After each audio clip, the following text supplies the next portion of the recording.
Muy buenos días a todos. Para mí un gusto, un placer, un privilegio, honestamente, estar con cada uno de ustedes que están en esta sala y cada uno de los que está viendo a través del streaming. La verdad es que cuando uno escucha lo que significa esta organización, pocas veces uno puede encontrar que haya tantas conexiones con cada uno de nosotros. Y lo que vamos a hacer, hablando entre todos colegas que estamos acá, es tratar de explorar un poco qué significan cada uno de estos conceptos y qué es lo que podemos hacer para impulsar este tipo de organizaciones donde cada uno de nosotros sea parte protagónica, sea un actor realmente que transforme, que genere impacto positivo. Como estamos todos acá y somos soñadores, porque quienes trabajamos en este área estamos soñando, yo quisiera empezar a hablar con ustedes de cuál es mi sueño que me quitaba el sueño. Y el sueño que me quitaba el sueño fue hace varios años, cuando se empezó a hablar del work and life balance, el balance entre la vida personal y la vida laboral, y me di cuenta que lo único que había era una falta de balance, una queja, un enojo, una sensación de insatisfacción. Y cuando empezamos a analizar esto, la pregunta ¿es esto sostenible? ¿Pueden las organizaciones y las personas sostenerse en el tiempo trabajando de esta manera? Y digo sostenible porque muchas veces solemos confundir la sustentabilidad con la sostenibilidad. Me gustaría hacer esta pequeña nota a pie de página para entender la distinción entre estos dos conceptos. Sustentable es que se puede defender o que se puede sustentar con razones. Y está bien lo sustentable y durante mucho tiempo hablamos así. Lo sostenible, a diferencia de lo sustentable, es aquello que se puede mantener durante largo tiempo, no es un tiempito, sino durante largo tiempo, sin agotar ni los recursos o causar grave daño al medio ambiente. Esta es parte de nuestra responsabilidad, trabajar no solamente en que algo sea sustentable, sino fundamentalmente que sea sostenible en el tiempo, de las personas, de las organizaciones, de la sociedad. Entendamos bien claramente la distinción. Sustentable es algo que se mantiene por sí solo, pero a diferencia de ese algo, lo sostenible es un proceso. Estamos hablando de una conjunción, de este enfoque holístico que nos hablaba Jorge Alejandro antes. Ahora, lo que queremos es pensar no solamente en el rédito actual, sino fundamentalmente en el largo plazo. Todos nosotros, cada uno de los que está viendo por streaming, que somos cientos y cientos de personas, estamos todos conectados por este concepto de la sostenibilidad.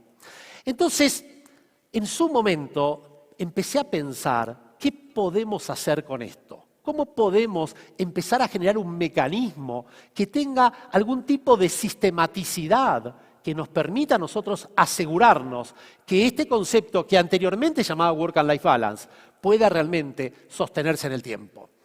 Y en ese momento yo trabajaba en Coca-Cola, yo trabajé muchos años en Coca-Cola, y lo que dije es, vamos a buscar alguna organización que nos pueda certificar que lo que hacemos nosotros apunta al bienestar de las personas.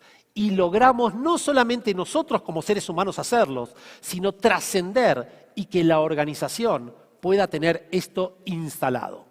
Y ahí fue cuando recurrí a una organización europea que se llama el European Institute for Social Capital, que lo que hacían en ese momento era poner como el sello de calidad. Es decir, esta organización tiene todos los procesos, todos los modelos y todas las estructuras como para impulsar el bienestar de las personas.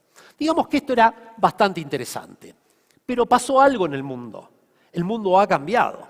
Y esto que ha pasado, esto que ha sucedido durante los últimos 2 años, nos ha cambiado de raíz a todos nosotros. Han cambiado todos los conceptos. No es que lo fomentamos, que lo impulsamos. Vino sin pedirnos permiso a nadie. Se instaló. Obviamente que todavía no se fue, pero ya estamos empezando a analizar cuál es el legado. ¿Qué nos ha dejado? ¿Cuál es la herencia que nosotros recibimos del COVID-19?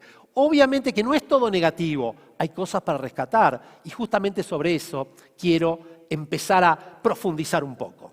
Una de mis pasiones es el futuro del trabajo y algo que me di cuenta es que este momento que estamos viviendo es fundacional para el trabajo de futuro. Lo que hagamos hoy va a tener consecuencias dentro de 2 años, 5 años, 10 años, 20 años. A todos nosotros que pertenecemos a la misma generación, todos nosotros somos de la generación C, la generación del COVID-19, del coronavirus y de la cuarentena. Y a todos nosotros nos van a preguntar, ¿vos qué hiciste durante el coronavirus? ¿Cuál fue tu actitud? ¿Cuál fue tu responsabilidad durante el COVID-19? Ahora, lo más interesante es que todo aquello que se proyectaba para dentro de muchos años se hizo realidad en muy poquito tiempo. Experiencia personal.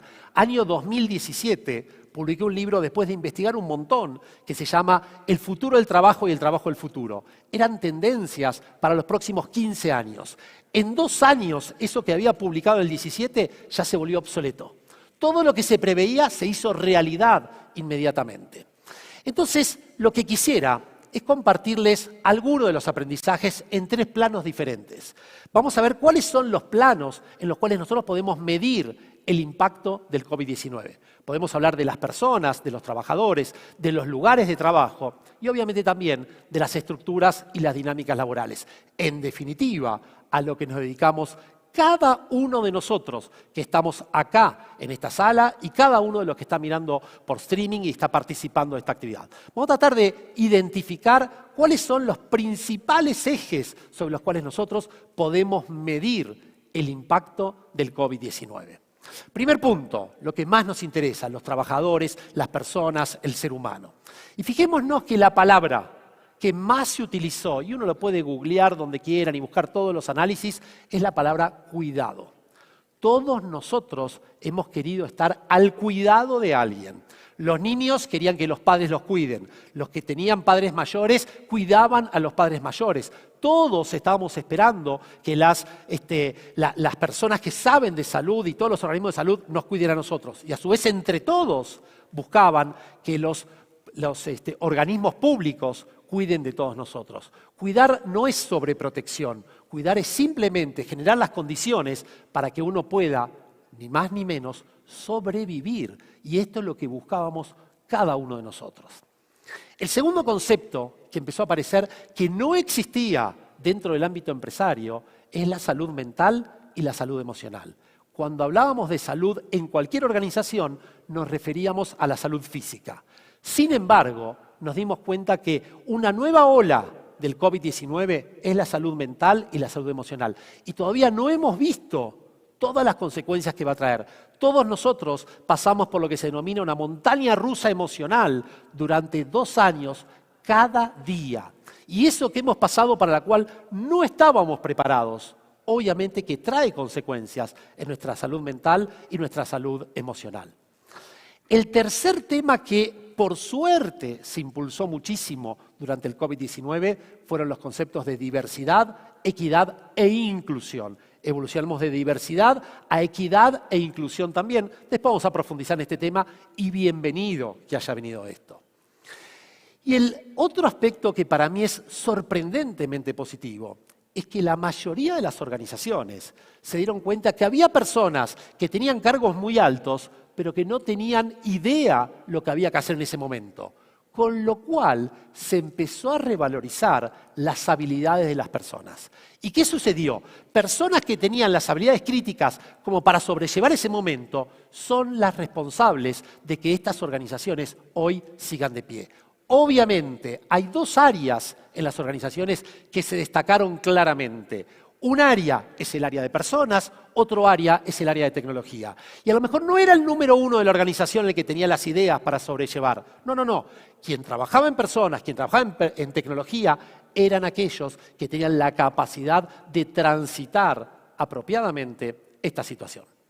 Hablamos de las personas, hablemos del dónde, de los lugares de trabajo.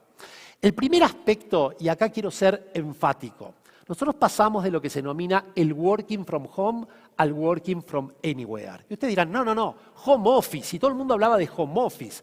Home office es cuando uno tiene una estrategia, una infraestructura, una cultura, un liderazgo y políticas como para poder realizarlo. Solamente el 10% de las empresas en el mundo tenían una política de home office, donde algún día a la semana le permitían a sus colaboradores trabajar. De un día para otro, sin preguntarnos si teníamos la infraestructura, teníamos la capacidad, teníamos de la ambientación, lo mínimo de lo mínimo, nos dijeron, vayan a trabajar a sus casas. Por eso se denomina working from home, trabajando desde casa. Ahora, ¿hacia dónde evolucionamos? Hoy en día, el trabajo viene con nosotros a cualquier lugar del mundo. Entonces pasamos de trabajar en nuestras casas a trabajar desde cualquier lugar, porque nos dimos cuenta que no es la presencia física, sino la presencia mental y emocional lo que hace la diferencia. El segundo aspecto respecto a los lugares de trabajo es lo que se denomina la hibridez que nos lleva a la propuesta de valor en las oficinas. Hoy en día, todas las empresas, todas, están pasando por lo que se denomina la paradoja híbrida.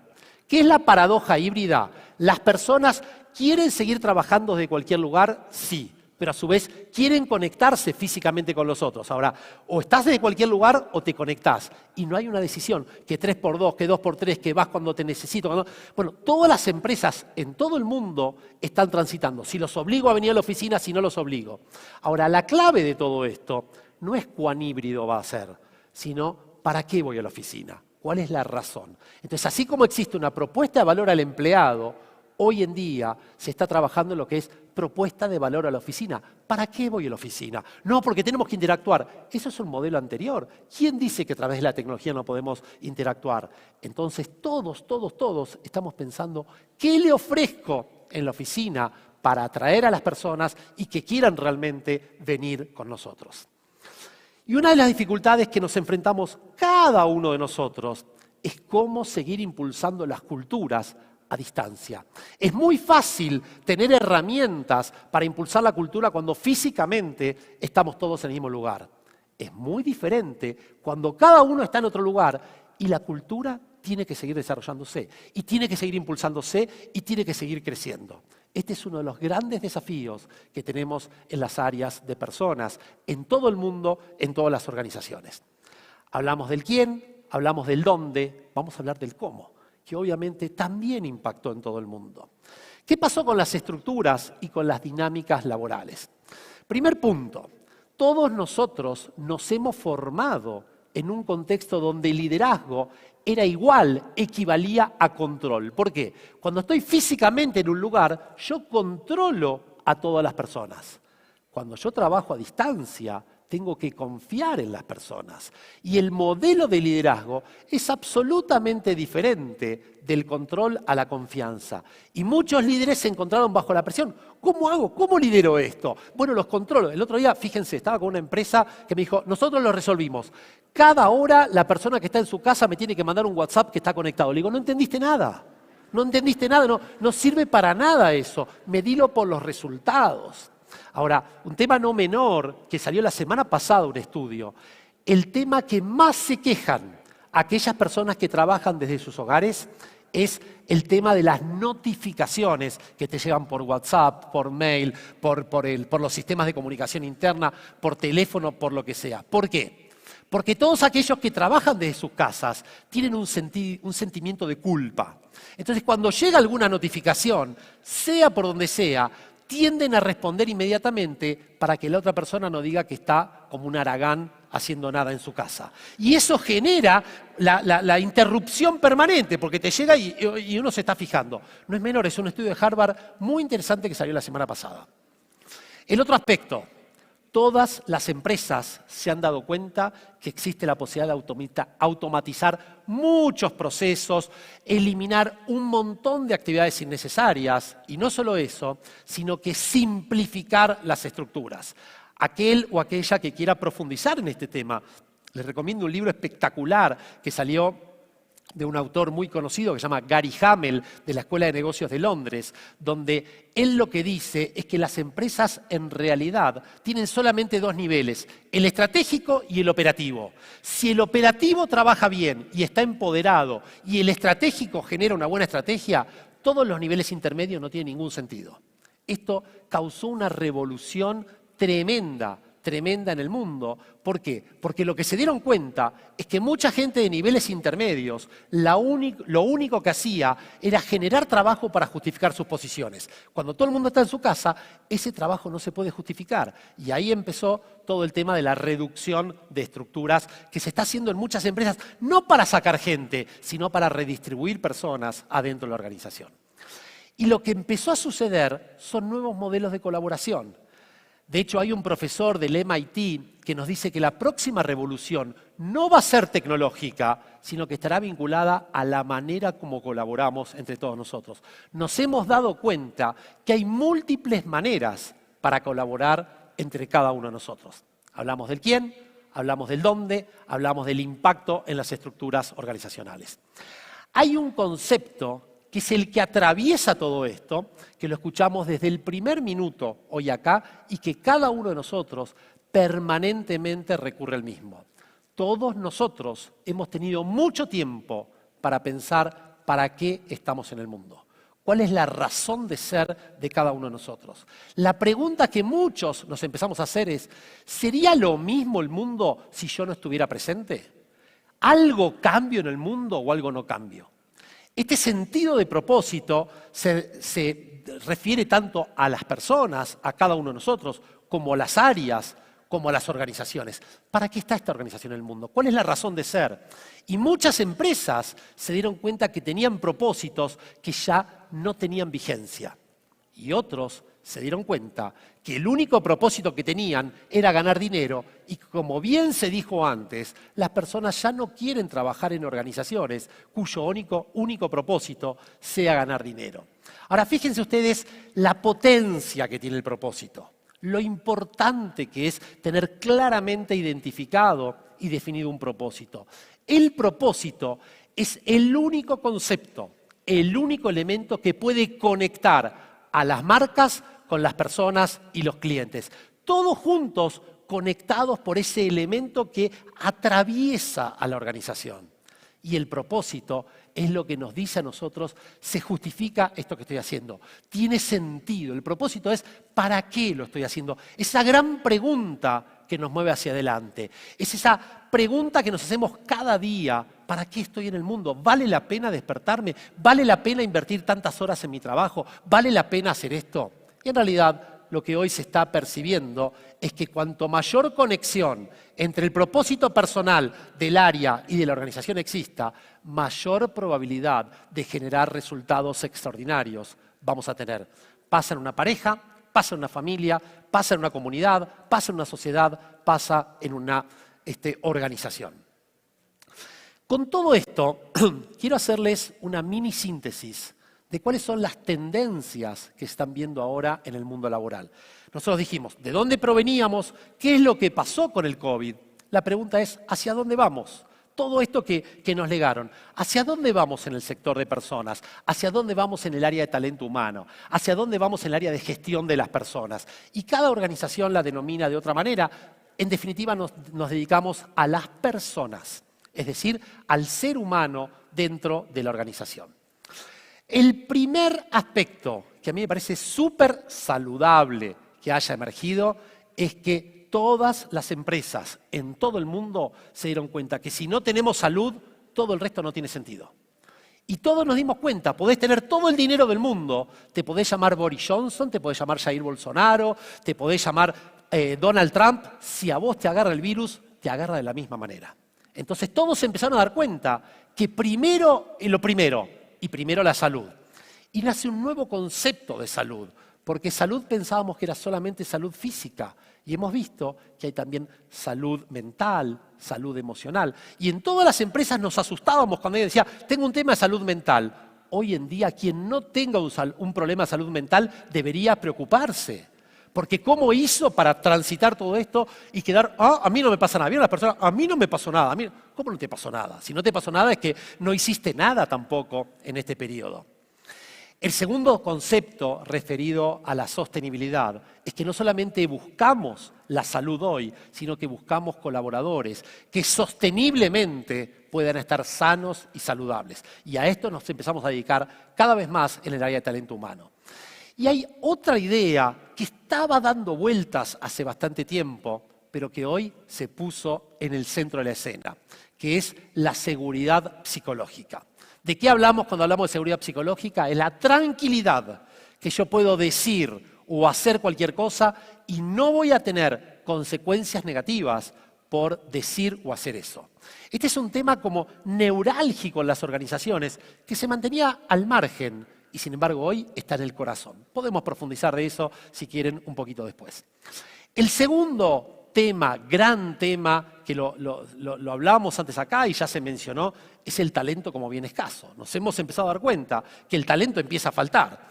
Entonces, muchas empresas dicen, bueno, vamos a retener a nuestros empleados.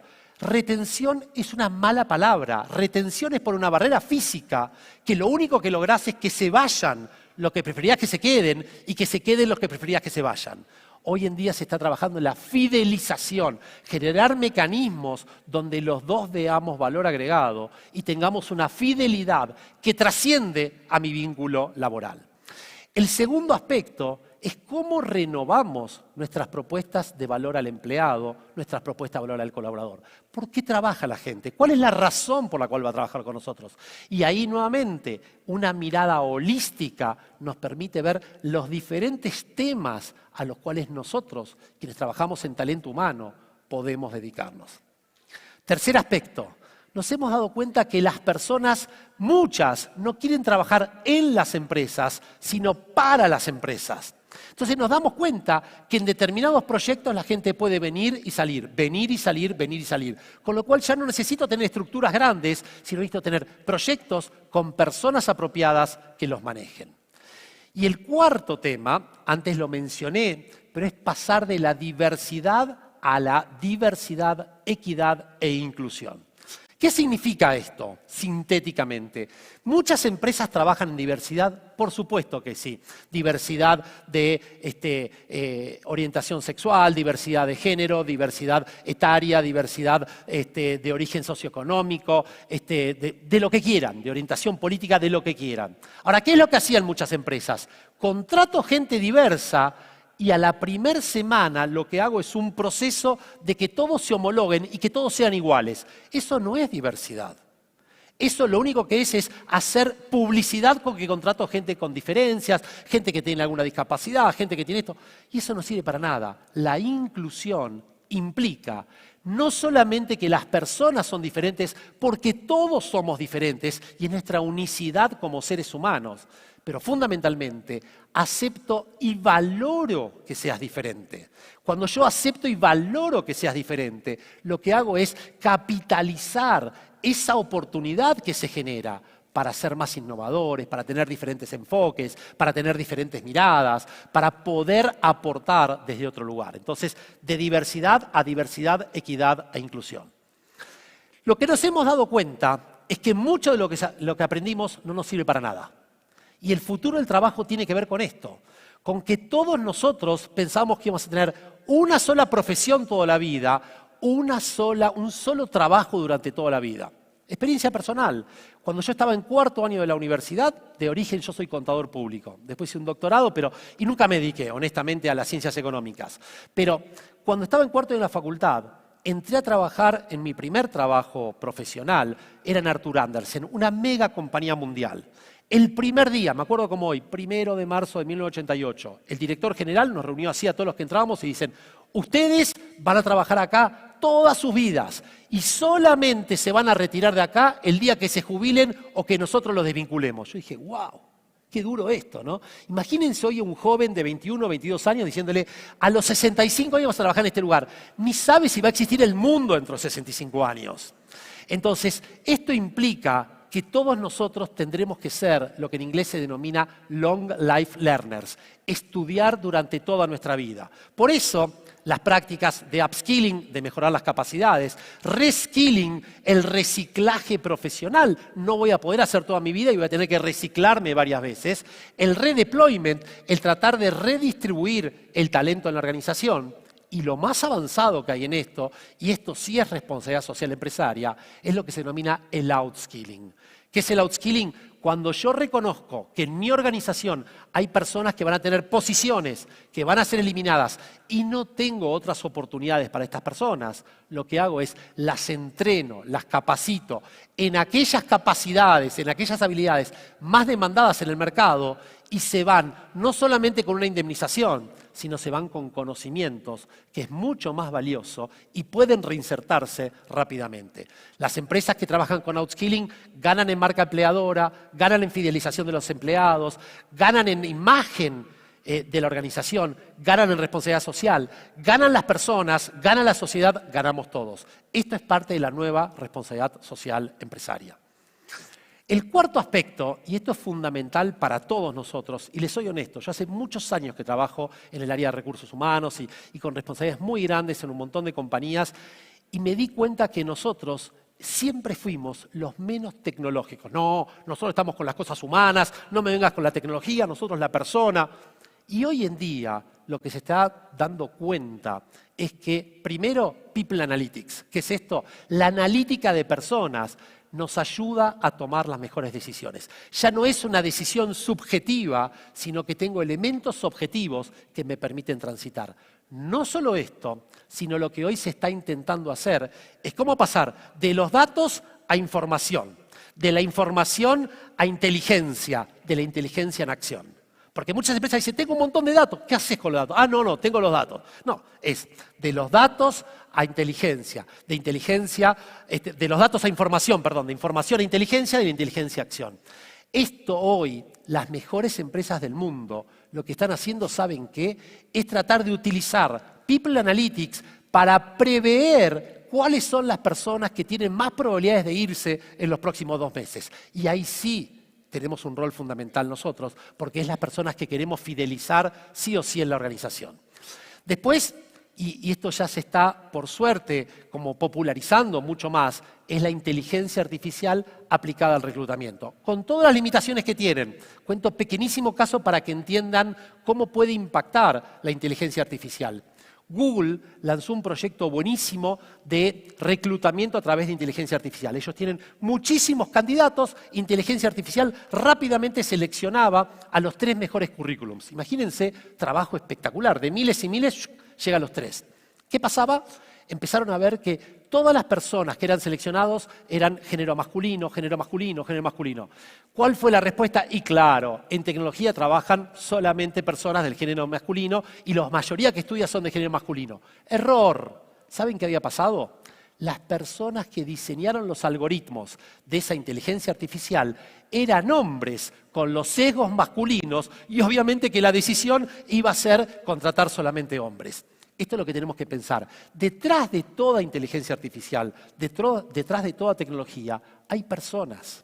Por eso es que tecnología de punta, sí, pero nunca nos olvidemos que todos nosotros, cada uno de los que está presente acá, cada uno de los que está viendo en el streaming, somos la conciencia humana y ética de las organizaciones. Ese es el rol fundamental de lo que trabajamos nosotros, conciencia humana y ética de las organizaciones. Y también lo que está utilizando, y todavía no entramos en metaverso, que entra en cualquier momento, realidad virtual, realidad aumentada para un montón de procesos de capacitación, de orientación, etc. Quinto aspecto, y esto es central en nuestra gestión, la cultura. Nosotros todos estudiamos el concepto de la cultura se come la estrategia. Y lo escuchamos muchísimas veces. Hoy en día la cultura no se come la estrategia, la cultura es la estrategia. Las empresas cambian permanentemente, lo que no cambia es la cultura. La cultura es lo que te permite mantenerte a vos en línea y poder hacer aquello que hay que hacer. Entonces, lo decíamos antes, para que la cultura sea auténticamente la estrategia, tiene que haber una conexión entre el propósito organizacional, el propósito de las personas, coherencia y consistencia a través del tiempo. El segundo aspecto, y que es clave, es la agilidad y el compromiso. ¿De qué hablamos de agilidad? Es la capacidad de cambiar en velocidad. Vamos por acá, tenemos que ir para acá. Vamos para acá, tenemos que ir. Y las organizaciones que son ágiles son aquellas que logran transitar momentos de tanta turbulencia como los que estamos atravesando. Para que tengan una idea, así como cuando vamos al gimnasio para mantener la elasticidad de nuestros músculos corporales, la agilidad es la elasticidad y la flexibilidad de nuestra mente, que está entrenada, el músculo organizacional está entrenado para cambiar en velocidad rápidamente. Y hay, digamos, dos palabras que están utilizando muchísimo. Muchos hablan de resiliencia. ¿Qué es resiliencia? Es la capacidad ante un golpe de volver al estatus original. Lo puse acá porque mucha gente habla. Sin embargo, desde mi punto de vista, ha quedado obsoleto.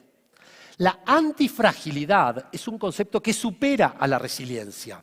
La antifragilidad, un concepto de Nassim Nicholas Taleb, el autor de Cisnes Negros y de muchos libros muy interesantes, él lo que dice es, la antifragilidad implica sacar ventaja de los factores estresantes, sacar ventaja de las situaciones de crisis para aprender mucho más y estar preparados para la próxima crisis.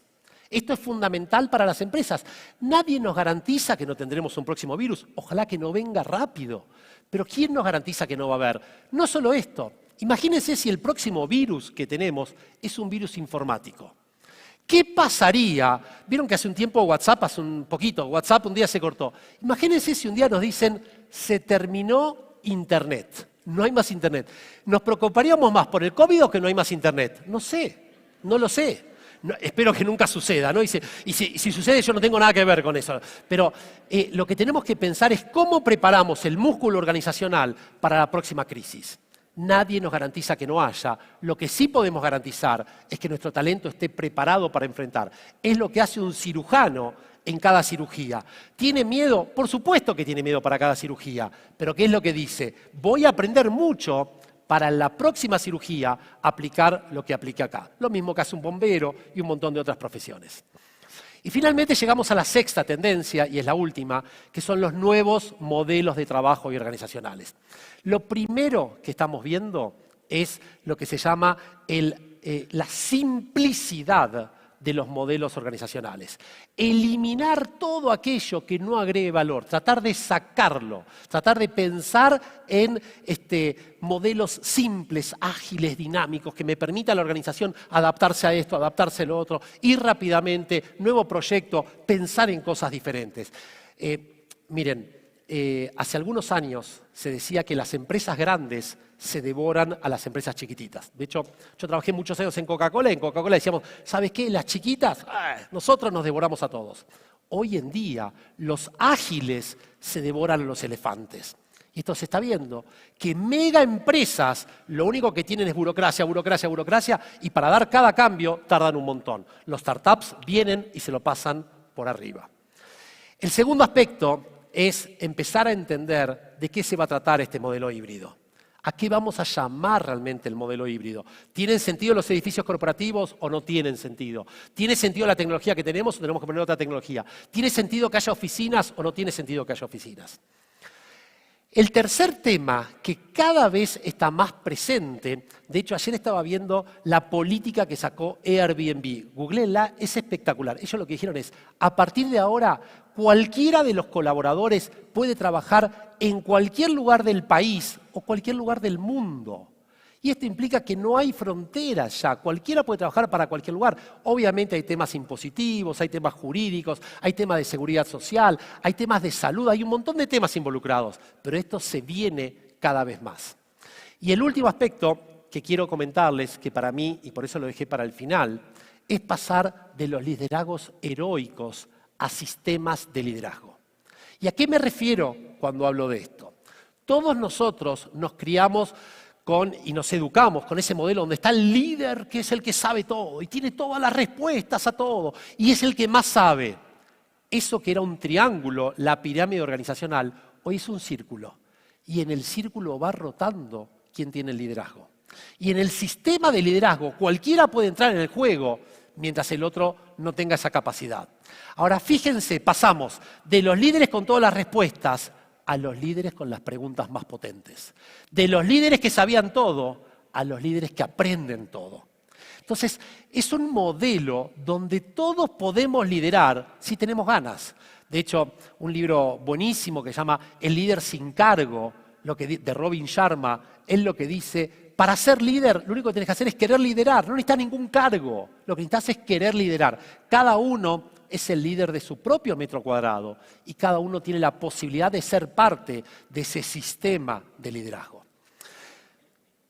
Les dije que partíamos del tema de Work and Life Balance. Veíamos todo el legado que nos dejó el COVID y fuimos viendo cada una de las consecuencias. A partir de esas consecuencias, ¿cuáles son las 6 megatendencias que tenemos en el área de talento humano? Quiero cerrar el círculo viendo, bueno, ¿cuál fue la evolución finalmente? Esta historia que quería contarles, ¿cómo fue la evolución? Fíjense, nosotros pasamos de Work and Life Balance, el balance entre vida personal y vida laboral, a lo que se llamó vidas balanceadas. Y estaba interesante, hasta que alguien dijo, ojo, no es solamente la vida balanceada, sino es toda tu vida integrada. Esto fue evolucionando y se empezó a hablar una sola vida que tenemos todos nosotros. Todos nosotros tenemos una sola vida. Pero después dijeron, bueno, pero pará. Y esto, saben que cada autor viene con su propio librito, ¿no? Entonces, en vez de Work and Life Balance, hacer un blend, ¿no? Es como los mejores cafés, los mejores vinos, los mejores tés, hacer un blend donde todo esté ahí mezclado. Ahora hay una evolución que nos lleva a pensar de una manera diferente. Todos hablábamos de calidad de vida. Hoy en día lo que buscamos en las empresas y lo que buscamos de las personas es que tengamos una vida de calidad. No es solamente tener calidad de vida, sino que nuestras vidas tengan sentido, tengan impacto. Y para eso tengo que tener una vida de calidad. No solo esto, sino que el concepto que agrupa todo esto es el concepto de fusión entre trabajo y vida personal, o bien la armonización de todos los aspectos de tu vida. Esto salió hace 3 semanas, creo, este concepto, y en una publicación, una investigación muy grande que hicieron y la publicaron en Harvard. Y a mí me parece que esto nosotros, latinoamericanamente hablando, podemos decir, esto es el Work and Life Balance 2.0.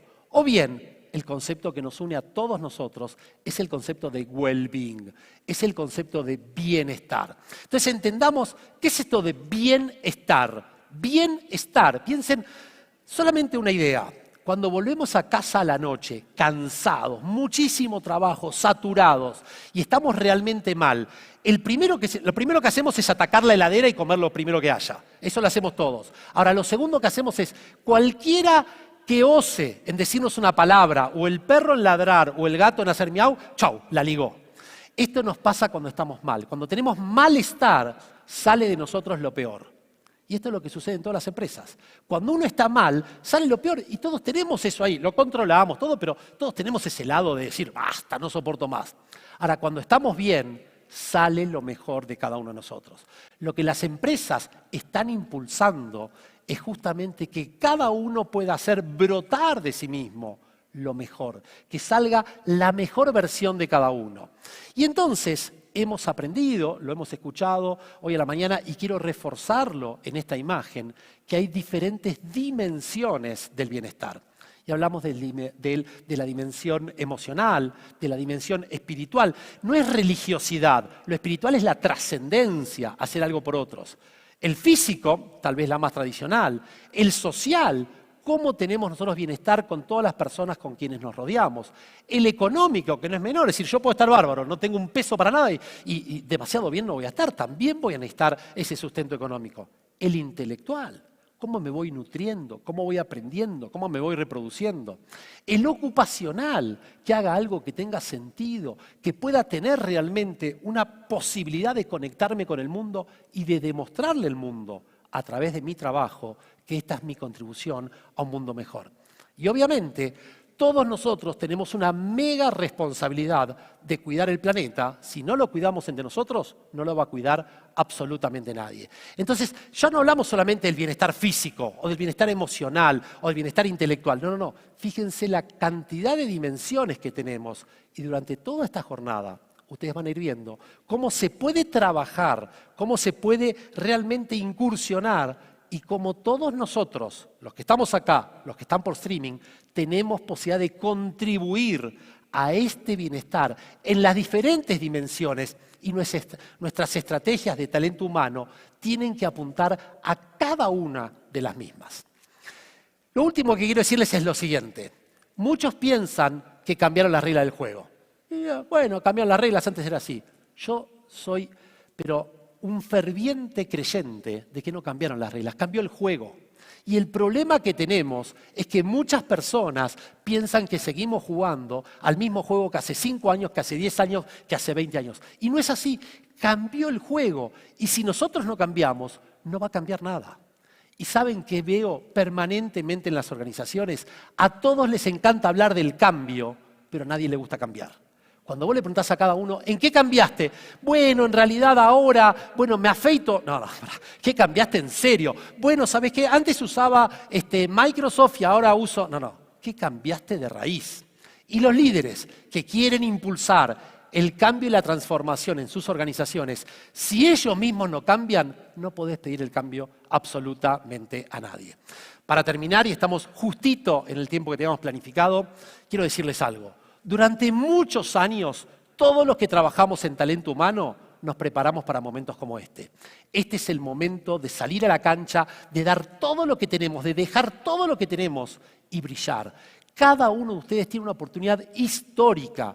La oportunidad es de mostrar en todas las organizaciones que transitando con humanidad, con sinceridad, con simplicidad, con honestidad intelectual, con conciencia humana, lo que podemos hacer es realmente de alto impacto. Todo lo que vimos tiene una clave.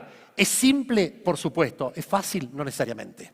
Entonces, ¿de qué depende? Depende del talento de cada uno de nosotros para liberar nuestro potencial, para brindar nuestra mejor versión y, ¿por qué no?, hacer de las organizaciones, como hicimos al principio del ejercicio, no como el primer saludo que lo hago, bueno, cumplo con el proceso, sino como el tercer saludo, donde damos todo lo que tenemos, nos conectamos, nos comprometemos y logramos, obviamente, resultados totalmente diferentes. Muchísimas gracias y vamos a ir ahora a las preguntas.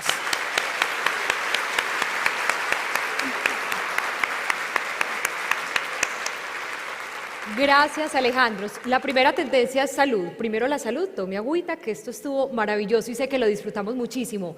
Espacio para preguntas, tenemos entre 10 y 15 minutos. La idea es que quien tenga alguna duda, inquietud, aprovechemos, Alejandro, en este espacio. Hay 2 micrófonos, uno en este costado, otro en el de allá. Las personas que quieran los invito para que se acerquen sin pena, que luego empiecen a coger confianza y se nos va pasando el tiempo. Aprovechemos este escenario, por aquí hay un micrófono. Se presentan, nos dicen su nombre, por allí podemos iniciar y la pregunta, ahí está Alejandro. Buenos días, Alejandro, te saluda Marcela Cután de ASCOR, de Asociación Colombiana de Relaciones de Trabajo. Un saludo para todos. Y a Confenalco la sacaron del estadio. Gracias, necesitábamos esto. Alejandro, felicitarte por tu conferencia. Muchas gracias. Me impactó todo lo que dijiste. Y me impactó sobre todo el remate cuando dijiste, en las empresas se habla de gestión del cambio, pero nadie quiere cambiar. Una pregunta simple, ¿cómo ayudamos a las empresas y a sus funcionarios y líderes a cambiar? Gracias. Bárbaro, te agradezco la pregunta. Miren, muchas de las cosas que me piden a mí en las organizaciones es, queremos cambiar la cultura, queremos ir a la cultura del servicio, a la cultura de la agilidad, a la cultura del medio ambiente, lo que sea. Entonces yo reúno a los líderes de la organización y les digo, ¿en qué creen ustedes? Eso no es importante, que la gente cambie. No. Los líderes son los que marcan la tendencia.